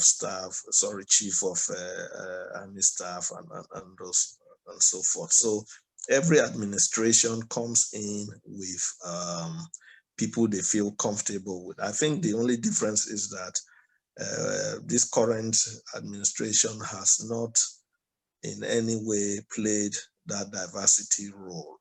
So it's been very blatant and overt. It's like in your face. It's not being they're not subtle. They're doing it in a very aggressive and primitive way, if I may say so, in a sense that it's like do what you have to do, and that is creating tension. That is creating tension. So you see, the reality is that good politics can resolve a lot of these problems, but it's almost like a big monster that has now come out to affect everyone. The discussion is no longer even the lopsided appointments. The discussion is the violence and insecurity around the country. And I have to say this in context because most people don't understand. The Fulanis are less than 5% of the Nigerian population of over 200 million people. So it's not every appointment that is a Fulani per se. They could be Hausa, they could be, and you go to a place like Yobe, not everybody in Yobe is Fulani. Not everybody in Yobe is Hausa. There are tribes there that are not, that don't belong. And then you have even within in a place like Kanu, where the Hausas have been more marginalized than so many Southerners. You have to understand the Fulani history with Usman Dan Fodio, how they came in, how they operated in Ilorin. Ilorin is in Kwara State, which is southern Nigeria, when you look at the geographical location. But at the end of the day, the emir there is emir of Ilorin. And so how did that happen? People forget history. History is not taught in our schools. So when you look at people like Afonja and the way the Fulanis entered there, then you will begin to look at things in perspective. So the point I'm making is, I don't think it's all about one tribe per se dominating. A lot of, even the Fulanis possibly hiding under the Hausa thing and doing all sorts of things, and then you blame the Hausa man for it, and then there's violence. Hausa man is killed for nothing he knows not anything about. So we need to be careful in terms of the issues at stake. We must analyze it well. We must have a good understanding of why it is, and then profile solutions. I believe so much in solutions. And I think with the ESN thing, yes, it's to the southeast, but a solution can come out. How did the ESN come out? ESN is a solution, whether we like it or not, to a problem that the Nigerian state could not profile solutions. So they, listen, we must call the southeastern governors to account. They failed collectively to act as the Southwest governors did. Imagine if the Ebubeagu had been put together. Would there be ESN? Surely not. As a matter of fact, if some of these governors are smart, what stops them from working with ESN before, if they had done Ebubeagu and say, okay, you know what, ESN members or whatever, they are Igbo people, they are in the region, you work with them. It's pure leadership failure. Let's not pretend and beat around the bush. The Southeast governor, I repeat it, must live up to expectation. That is why they were elected. They were not elected. It's not a show or going to party or anything. And by the way, politics is also playing an important role here. How governors are defecting from the Southeast to join APC because of this so-called zoning. What is the guarantee that they will get the ticket? So why jettison a party that you rode to power with for years, and then you now jump to another party? And how does that instill confidence in the system? So a lot of is wrong with us as a people. We cannot be pretending and just blaming even only Buhari. Yes, I do criticize, but the truth is, I agree that we must focus generally on our on other strata of government and hold them to account. All right. Thank you very much, Mr. Ahie. We are coming to the end of the program. So right now we still have about 18 minutes to go. So we are going to be giving time to each speakers now to at least 2 minutes each to actually address what you want to tell the House. Now let me quickly call back Gabriel. Yes, your hand is still up. If you have something you want to let us know. Yeah? Yes, sir. Yeah, thank you for giving me yet again another opportunity. I want to respond to what our brother just said here. So what about the Constitution? It doesn't take too long to have a Constitution that represents everybody if there's willingness in the part of the leadership. Like you said, the confab of the 2014. How long did it take for that to be done? It only took about 18 months for that to be done. Even the 1999 Constitution, it only took about a year for Abu Salam Abubakar to consult with everybody together, to consult with the people he consulted with, to get the Constitution in place. So the problem is not the ability to do things. The problem is the willingness to do things. There's a lot of flaws in the system in Nigeria. That's why we are facing where we are today. Many of the agitation we are seeing today is a result of injustice. Okay, take for example the Niger Delta. 90% of the country resources come from the Niger Delta. You see what the state of, I'm not just blaming it on Buhari alone, I'm blaming it on, but we have a system in place that allow a lot of these incompetent people to be in place. Say for, I will give 2 instances. What happened in Imo State? You see where federal might come to play. That's one of the problems they are having in Imo State today. Somebody who were number 4 in terms of number, but because he had the federal support on his side, he became the governor of Imo State. Then when there was election, was he in Ondo State or so?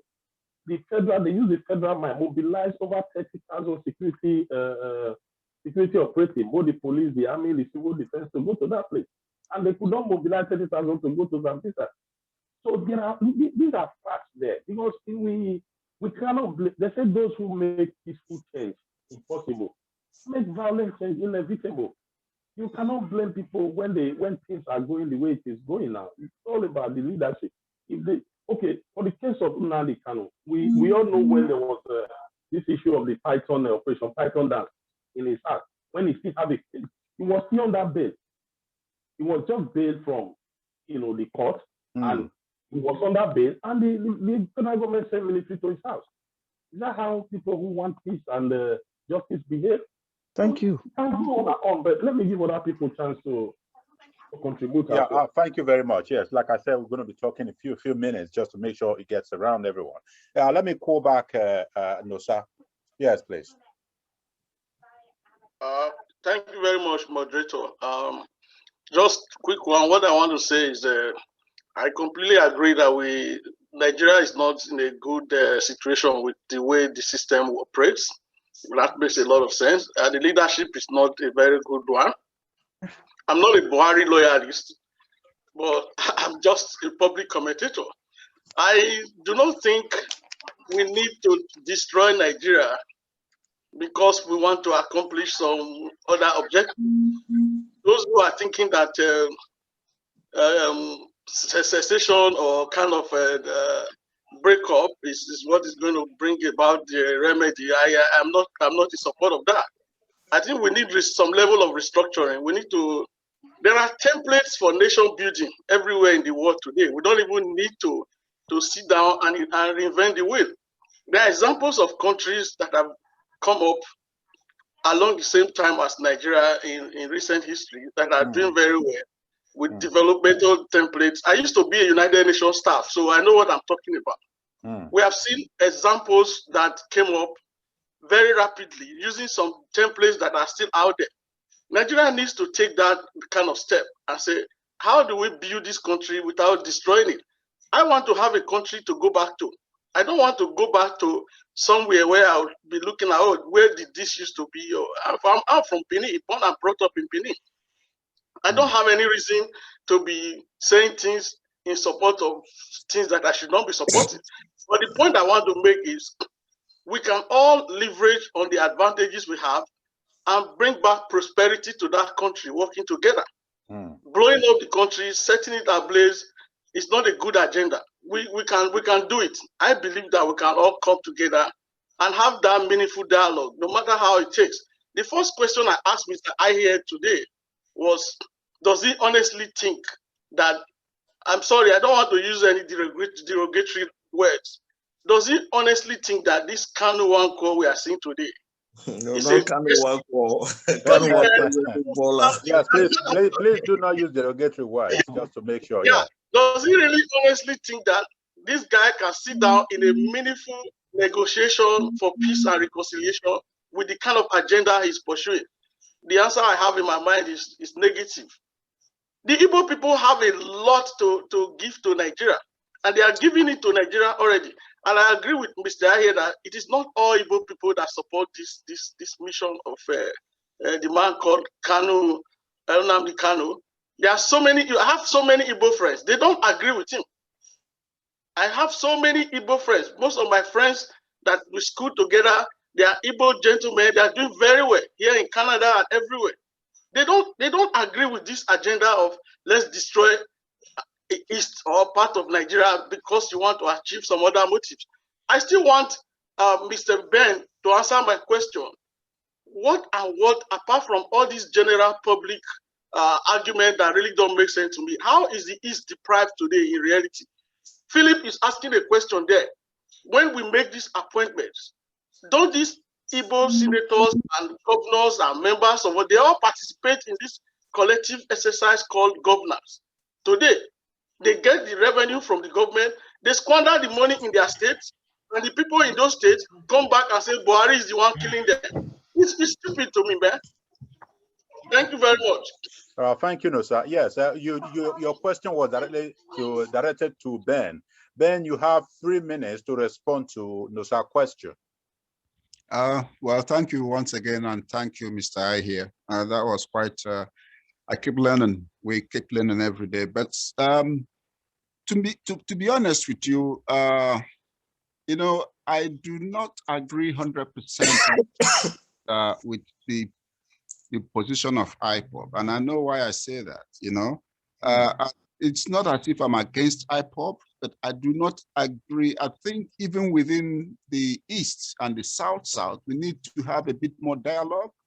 And if we had more dialogue, then the questions you've just asked me would have been, the answers would have been just as available to you. You know, before IPOB came up, we had the Niger Delta force. You know, we had General Tompolo, we had Asari Doko, but we had so many people. Are we speaking with these people? They are people that also are also aggrieved as much as the Easterners are aggrieved.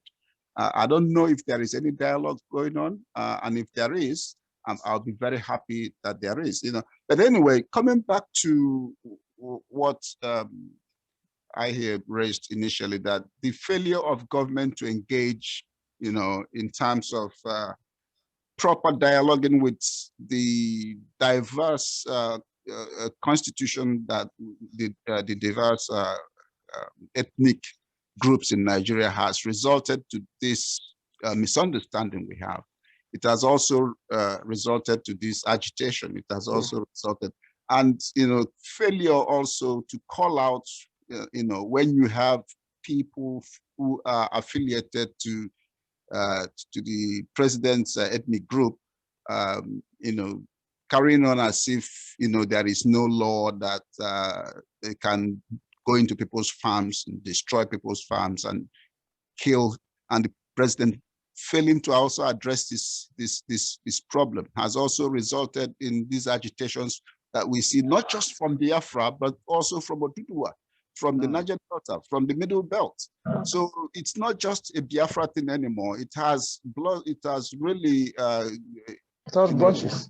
Yes, it has grown branches, so to say.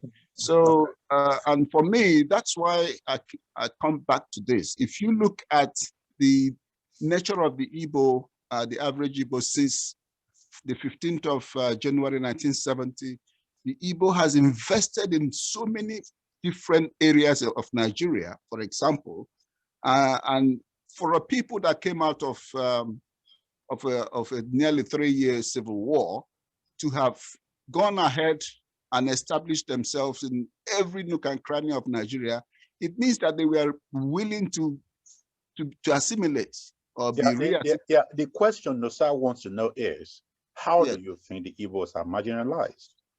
Well, the thing is, I think we've touched on that question already. Okay, because I wanted him to be direct with the answer, because I know Nusa will appreciate it, because what he wants to know, he seems to be believing that Nusa is saying that Igbos are not really marginalized that much, apart from what Mr. I here brought up when you talk about the appointments and the educational system, for example. Okay, we looked at, although the former Attorney General Walton wasn't an Igbo guy, but he came from Cross River. You saw how he was suddenly displaced, and we've seen examples of that in the past 6 years. There are several examples of that. You know, somebody just swept aside, and you had your own person installed, and nobody said anything. You know, sorry, I know we're short for time now. Sorry, can I make one point or so before it ends? Is it Anthony? Okay, you just caught in. Yes, give me just 2 minutes. Yeah. Yes, I will call you back on. Let me quickly bring in Stephen. His hand has been up for a while. Stephen, you still have something to say? You have 2 minutes. Yeah, I don't really have much to say. All we need to be looking at what is Buhari's agenda in Nigeria. The segregation is too much. Yeah, leaving some parts to be special than others. That is where the problem is. Let's be realistic. How can the full animal hold the AK-47? You are not, you did not classify them as terrorists when at the index, even saying outside, herdsmen. They have been most, part of the most terrorists in the world. But you, as a president, you are not naming them, giving them that name as a terrorist. But IPOB that is agitating for freedom based on what they are saying, you class them as terrorists. So I don't really know. We should be focusing on what is his agenda, Buhari's agenda. That is it. Yeah, thank you. That would be a question for another day. What is Buhari's agenda? Okay, yes. let me quickly call on Philip Orumense, please. It's not primarily Buhari's issue. I think it's one of leadership in Nigeria, which is the point that Musa tried to make earlier on, which is to say, who is responsible for nominations of appointments into leadership roles in Nigeria? It's the same states, it's the same people from the regions.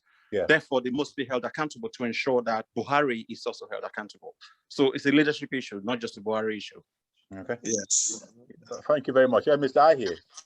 Well, thank you very much. And let me also thank all the participants and the listeners. And also thank you very much, Mr. Ekato, for bringing us on board to have this important discussion. My take is that I want to, and I will hopefully get in touch with Nosa actually. Rwanda went through a horrible experience. 25 years later, they are the toast and darling of Africa in terms of developmental stride. So that tells me that, yes, Dr. Rumense is right. If you have the right leadership, you can turn things around. Enough of the blame game. Let us now, as responsible citizens, take the bull by the horn and deal with these issues ourselves. And this is one of the very first steps which you have put together here. I just wish you will circulate these videos. It will be circulated here. And so that we continue to have these discussions. And I think it's not all doom and gloom. As we are speaking here, young Nigerians, a Nigerian the other day, a tech guy, his firm was, he made $200 million cash. That is half of the budget of Edo State. One young 27-year-old made it. So it is possible to encourage young Nigerians who are ready to take the mantle of leadership to participate in politics, in governance, in business. And I think with that, things will move better than it is now. It cannot go on like this anymore. We all must be responsible citizens to ensure that we have a better Nigeria for all of us. So I really thank everyone for listening, and let us continue to work hard for Nigeria. Thank you.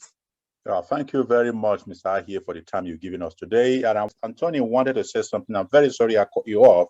Yeah, I can give you a minute to come up and tell me what you wanted to say. Yeah. Thank you. Just a quick one. We all know that the Igbos are quite industrious and well acclaimed as the economic backbone of the country. But nevertheless, I don't think this perceived marginalization of the Igbos is peculiar. It depends on the person at the leadership at the top. Most all areas of Nigeria always cry about being marginalized at one point or the other.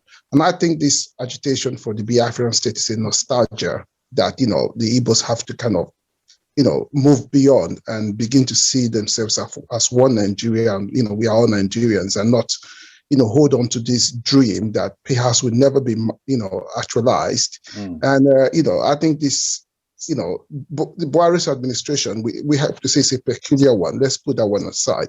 But the Biafran agitation has always been there from time, it's been there since. Yeah. And if we also look at, you talked about ESN. ESN is an aberration. Barrister Ahir said, good, failure of leadership and failure of security, partly. But ESN is an offshoot of IPOB. IPOB has been termed as terrorist organization, whether we like it or not. That's where it's been termed by the Nigerian government. It's not a race to the bottom to say, okay, the herdsmen were not termed as terrorist organizations, so by equivalent, the IPOB should not be. ESN, only in April, released 2,000 prisoners in Owerri. They went to the homes of the Fulani men and, burned down houses. This we have to be very careful. We don't have another Al-Qaeda on our hands. Al-Qaeda came up with good intention, fought the Russians and everything backed by the Americans, but then turned against, became very, very, a disruptive force. We have to be very careful. We don't have that in Nigeria. Thank you. Well, thank you, Tony, for expressing your views. They are all very valid here. I'm very happy we have the time to sit down and share ideas instead of raising guns and cutlasses and matches on the street. I want to personally thank Mr. Ahie for devoting time to join us today. I want to thank everyone that is in the room and those who join us on Facebook for their time, because it's very important we start talking instead of misconstruing ourselves. We don't seem to come to a round table and actually express what we want. So Dosa keeps saying, how are you marginalized? And that question, before you go on the street and try to raise an alarm, so you should be able to ask yourself, if somebody asks me this particular question, what will be my response? And we should start asking the right questions. As issue of disintegration about Nigeria, I have no idea. I'm hypocritical when it gets to the disintegration of Nigeria. If you ask me, it depends on my state of mind. If you ask me today, I'll say yes, because I'm very upset because of what must have happened. Tomorrow, if you ask me, I'll say, no, I don't think it's the right thing to do. So I have not made up my mind on whether Nigeria should disintegrate or not. And I don't think it's a good idea, because from what everyone is saying, because we seems to be a united front when we are one Nigeria, than when we decide to divide the country into 4 pieces, as we have now. Oduduwa Republic, we have the Biafra agitation, we now have the Midwest movement now, and then we have Northern states now on their own. So we have 4 people saying they want to separate from Nigeria, so which means that the call for disintegration is increasing on a daily basis, and yet no one is talking about why we want to go and what is leading to this agitation. So yes, so I want to thank everyone for the time you've devoted, and we'll be inviting you once again when the time comes on the other issues that is affecting Nigeria. And I hope that, Mr. Ahie, I will call you again, because you do have a lot to share. You say that you were more of the moderator here than I was. So I want to say thank you again for all the time you spent with us. This video will be distributed once it is out. But we already have it, the raw clip on our Facebook fan page. You can please like our Facebook fan page or Twitter. So we'll be doing this regularly for everyone, because we know that talking will bring about peace and understanding. Thank you. So I'll be seeing you next time when we have this discussion. You have a wonderful weekend, and God bless you. Thank you very much. Thank you so much. Thank you very much. Bye-bye. Bye. Bye.